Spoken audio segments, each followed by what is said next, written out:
A second meeting with North Korea and President Trump should be coming soon. Sarah Huckabee Sanders today said the president received a letter from Kim Jong-un following up on their Singapore summit, and that Trump responded with a note that should be, quote, delivered shortly. The White House would not address whether Trump and Kim may meet again. The letter comes as Vice President Pence received the remains of 55 U.S. soldiers in Hawaii yesterday. The Pentagon confirmed today that the remains are, quote, consistent with missing Americans from the Korean War. Trump tweeted his thanks to Kim. Quote, thank you to Chairman Kim Jong-un for keeping your word and starting the process of sending home the remains of our great and beloved missing fallen. I am not at all surprised that you took this kind action. Also, thank you for your nice letter. I look forward to seeing you soon. So, will Kim stick to his word?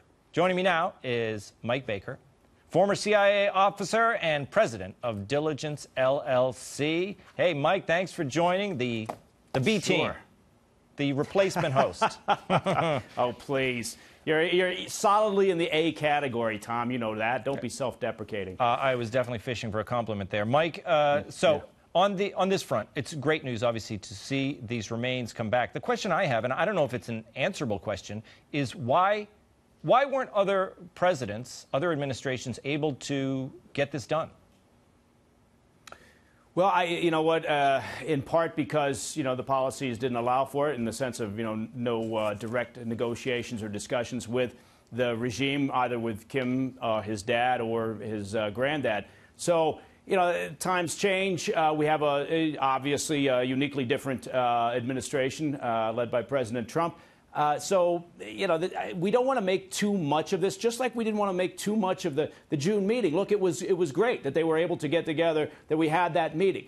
But there was never any belief that that one meeting in June was somehow going to lead to swift denuclearization of the peninsula. It's a step. It's one step. And if we do actually get to the point where North Korea is serious about this, about dismantling their nuke and ballistic missile program, that's going to take a lot of meetings. It's going to take a lot of work off the radar screen that we're not going to be privy to. And it's going to take, most importantly, a very aggressive, intrusive inspection verification program.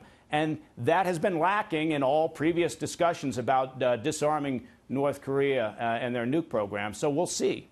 Well, obviously, they say the administration today, the White House said, quote, they are working towards complete denuclearization. And you said to happen, you got to get people on the ground there, and it's got to be a robust inspection.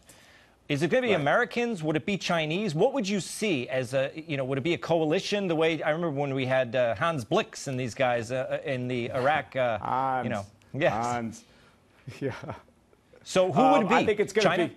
Yeah, well, we have the IAEA, which is the International Inspection Agency for disarmament and for weapons programs. They would undoubtedly have to play a key role here. There would probably be, this is speculation, but some type of coalition that would likely involve China. They want a seat at the table. They will insist on a seat at the table to maintain some leverage. But look, this has been the problem with all weapons programs when you're talking about trying to get verification, whether it's chemical weapons, whether it's nuclear weapons, whether it's ballistic missile technology, whatever it is, it's always been the verification issue. People talk about, a lot of the folks who were strong supporters of the Iran deal, for instance, they want to keep talking about how, look, we threw away that deal and Iran was complying. Well, I've talked about this before. Yeah, Iran was complying with what they allowed, and they did not allow in the deal any military sites. Zero. You know how many times we inspected a military site in Iran? That would be zero. So they agreed to a deal that was seriously lacking.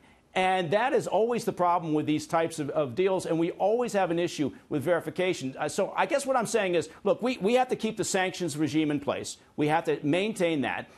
We have to keep this dialogue moving forward to see where it may go, right? We can do those things at the same time. We have to maintain a pragmatism here about this while still trying to do the right thing.